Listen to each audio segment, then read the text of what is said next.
kunnen paarden tandpijn hebben? Paarden gaan in het wild toch ook niet naar de tandarts? En blijven paardentanden levenslang groeien? Feit of fictie? 2 toonaangevende dierenartsen met een grondige expertise in tandheelkunde bij paarden ontrafelen diep gewortelde mythes en onthullen de waarheid achter elke knarsende vraag.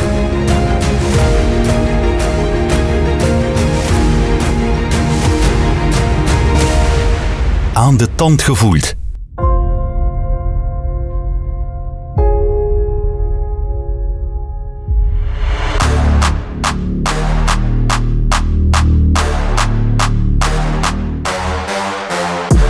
Sceptici vragen ons soms waarom een paard naar de tandarts moet. Want paarden in het wild die gaan toch ook niet naar de tandarts?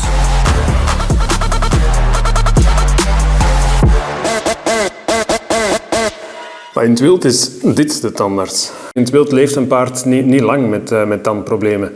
Paarden en zebras en alle paardachtigen en eigenlijk alle graseters zijn er in miljoenen jaren op geselecteerd om eigenlijk een relatief goed gebit te hebben.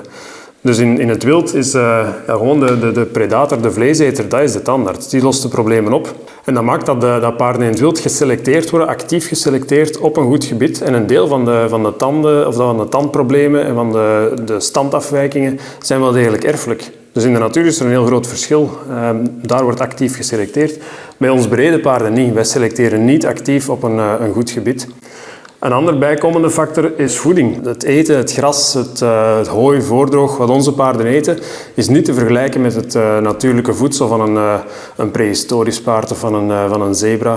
Onze paarden eten klaver en mals gras, terwijl een zebra een totaal andere voeding heeft. Dus er zijn een hele hoop factoren die anders zijn in het wild dan bij het gedomesticeerde bereden paard.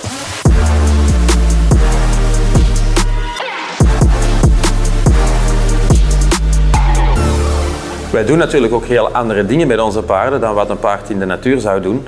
Een relatief extreem voorbeeld, hoe een paard opgetoomd kan worden, zien we hier. Maar dus gewoon het feit dat we een biet aanbrengen in de mond, het feit dat we een halster aandoen, dat we een hoofdstel aandoen, heeft allemaal een zekere invloed. Ook de selectie van onze paarden, zoals Stijn al zei. Onze paarden zijn ook geen natuurlijke wilde paarden meer. We hebben gesleuteld aan de conformatie, zeg maar. Onze paarden zijn groter geworden, dus alles is ook een beetje uit proportie gegaan. Dus dat is ook belangrijk om mee te nemen in dit verhaal.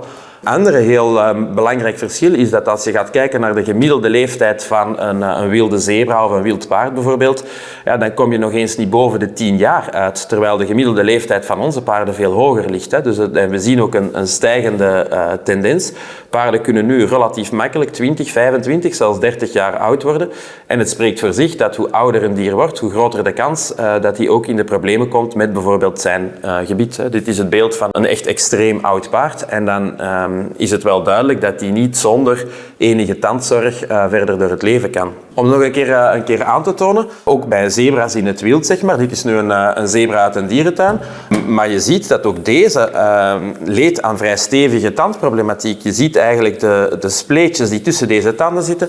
Hier zat allemaal voedsel tussen, dus dit is een zebra waarvan we 100% zeker weten dat die leed aan vrij ernstige periodontitis. Vrij ernstige tandvleesontsteking en dat die allicht bij het eten ook duidelijke klachten had en proppen maakte. Als je dan gaat kijken naar bijvoorbeeld een koe, opnieuw een graseter, een heel ander soort schedel. Maar opnieuw zie je dat er hier in die onderkaak een ontstoken kies, langdurig ontstoken kies heeft gezeten. Die heeft geleid tot die volledige, noem het maar, deuk in het bot. Dus we zijn zeker dat deze koe leed aan een tandwortelontsteking. Dus het is niet alleen bij onze bereden paarden, maar eigenlijk elke graseter en bij uitbreiding elk zoogdier kan een tandprobleem ontwikkelen.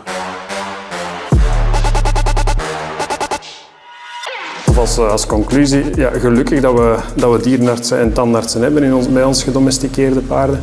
En een jaarlijkse controle is geen overbodige luxe, denk ik.